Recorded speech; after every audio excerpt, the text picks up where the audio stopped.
just going with the gut. Never had a doubt, felt like this is just a must. Put me in perspective, I'm the deepest in the cut. Everybody tuning in, but this is just for us. What's going on, guys? It's Steve. So who will have the better season, Kyrie Irving or Stephen Curry? Now here's the thing. It's sort of unfair, but it's also sort of not unfair. And here's why. Kyrie Irving is yet to hit his prime. But, like I said in the previous video, or if I upload that video after, I don't know which one's going to go up first. But like I said, if Kyrie Irving can become a better playmaker, a better passer, and enable the offense to not stop once he gets the ball, because again, he's an ISO player. We've seen this before. I'll say this one more time. We've seen this before in Jordan. We've seen this before in, what the hell is that noise? We've seen this before in Jordan. We've seen this before in Carmelo and Kobe. You know, they're ISO players, so the ball stops dead once they get it. So if he can improve on all of that and improve defensively, he will be an NBA superstar, no doubt about it, and he will be in his prime. Stephen Curry is already in his prime, and from what I've seen in the preseason, Stephen Curry improved his defense, and it's scary because once again, with Stephen Curry improving his defense, that just enables the Golden State Warriors to be so much more flexible and versatile on the defensive end, and it makes them a nightmare to play against because not only will they shoot the lights out, because most teams right now cannot compete with them offensively. You know, as much as I love, you know, the New York Knicks, and as much as I think Carmelo Anthony is still one of the best scorers in the game, even with him on that team, there's no way the Knicks can compete with the Warriors. There's no way let's give another dominant score. There's no way the Houston Rockets with James Harden can compete with them. There's no way Russell Westbrook can compete with them. You know what I'm saying? The only team that I can say right now that even has a chance of competing with them offensively is the Cleveland Cavaliers. But even offensively, that team cannot truly compete with them. Where they will have to beat them is defensively. And that's really how to beat the Golden State Warriors, is defensively, which is going to be hard because, once again, offensively, they're so freaking good. So it's like a double, I don't know. Anyway, I'm getting off topic. But anyway, so Stephen Curry versus Kyrie Irving. They're both really good players. I think at this point in time, Stephen Curry is still probably twice as good as Kyrie Irving. And the reason why I say that, and I know he outplayed him in the NBA Finals. I understand that. But Stephen Curry is still the better player. You know, it happens. You can get outplayed. It happens.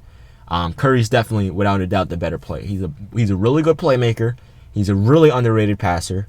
He's the best shooter in the game right now. He's one of the greatest scorers in the game right now. He can take over at will. Once he gets hot, it's game time.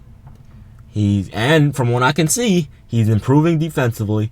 And even if his shot is off, just him being on the floor helps his team so much because he's so much of a threat that the defense doesn't pay attention to anyone else but him. That's how scary that is, dude. So can you imagine that?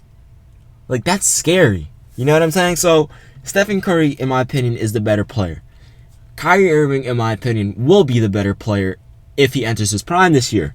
But again, he has to improve on so many things. And from what I've seen, obviously he really didn't play in the offseason and in the preseason. But from what I've seen and what I've been looking up and reading, you know, Kyrie Irving pretty much was just focusing on improving his shot and things like that and getting stronger. So I don't know if he improved his his passing, his playmaking, his IQ, because he makes some silly mistakes. Yes, he outplayed Stephen Curry, but he makes some silly mistakes that only young players make. You know, and the reason why I say only young players make these mistakes is because it's true. Only young players make those mistakes. For example, in Game 7, after Kyrie Irving hit that shot, I don't remember who shot on the Warriors, but it was the possession after. Someone shot on the Warriors, they missed. Cavaliers got the rebound. Or maybe it was a steal. I don't remember. But Kyrie Irving got the ball, and he dribbled all the way to their basket, from the Golden State Warriors basket all the way to the Cavs basket. Full throttle, went up for a layup. He airballed the layup. No, he got swatted. Stripped, actually. And he got the ball back, and he kicked it out to LeBron. LeBron's face when he did that, LeBron was like, come here, right? Called the timeout. J.R. Smith grabbed Kyrie Irving and started yelling at him because that was a dumb mistake because the Cavaliers were up by 3. They had the shot clock. Actually, no, I think LeBron got fouled. Cavaliers were up by 3. They had the game. They had the clock on their side. It was like 30 seconds left with a 24-second shot clock. They had the clock on their side, so they had stuff to work with. You know, and then someone committed a stupid foul. I think it was Harrison Barnes, like dumb foul, and they gave the Cavaliers a few more seconds. So that's how important IQ is. in terms of basketball. If you notice, you don't see players like LeBron make that mistake. You don't see players like Kobe make that mistake, or D Wade make that mistake. You know what I'm saying? You don't see players like that, such top tier stars, all time greats, make those mistakes. You know, not even in their younger years. But at the end of the day, it's all good because he's still young and he has so much freaking potential. So if he can improve on all of these things, he will definitely be a better all-around player than Stephen Curry. But the thing is that doesn't mean he's going to have a better season. Because, for example, you can be the best player in the world in LeBron James, but that doesn't mean you're going to have to have the best season. For example, 2015-16, LeBron was no doubt the GOAT, you know? But Stephen Curry had a better season. The dude won 73 games. He was the number one option on that team, so he led them to 73 games. He averaged, what did he average? 35 and 7, something crazy like that. Shooting 50% from the field, 41% from 3, and like 90% from the free throw line. I mean, oh my gosh, 50-40-90 club MVP, first unanimous MVP. This is funny because JJ actually told me, I didn't know this, but JJ told me this, and I looked it up. He's right.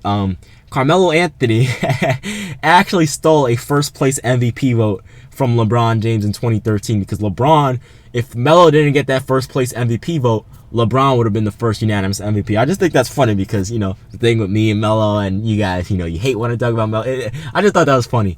But anyway, so, you know, you can be a better player, but that doesn't mean you're going to have the better season. So, for example, Stephen Curry is the better player right now. But that doesn't mean he's going to have a better season than Kyrie because it all depends on how they're going to play. But from what I'm seeing right now, Stephen Curry's still the better player. I would say Curry's just miles ahead of Kyrie Irving at this point. Kyrie's still a beast, don't get me wrong. But Curry is just, you know, let's say LeBron's on, I don't know, Neptune. Stephen Curry's on Mars, right? And Kevin Durant's on Uranus. If you understand how the solar system, I don't know, whatever. That's a stupid analogy. And Paul's on the Uranus part, but you know what I'm trying to say. So Stephen Curry's gonna have the better season in my opinion. I personally predict Curry will average around 22 points per game, 5 rebounds. I think his assists might go up. It all depends because, you know, from what I've seen in the preseason, you know, they're just passing and it's scary, man. I don't know how the hell people are gonna stop them. But I'll probably think of a way. But anyway, so, you know, Stephen Curry probably 22-5, and I'll say 7, 22-5 and 8 around there. Again, same numbers. His shots, he'll probably even shoot better from 3 because his shots are going to be so much easier. He'll probably shoot around 52% from the field, 45% from 3. Heck, he probably will be the first player in NBA history to average 50, 50, and 90. Like, I'm sorry. Like, you guys know I'm not even a Stephen Curry fan. You know, but, you know, you got to be honest. You have to be honest, and from what I can see right now is Stephen Curry is going to have the better season than Kyrie Irving because he's still a better player. And the Golden State Warriors, man, they're a better team than the Cleveland Cavaliers. But that doesn't mean that I think the Cavs are going to lose to the Warriors because you guys know I still think the Cavaliers are going to repeat. You know what I'm saying? So that doesn't mean that they're going to lose because I still think the Cleveland Cavaliers are going to repeat.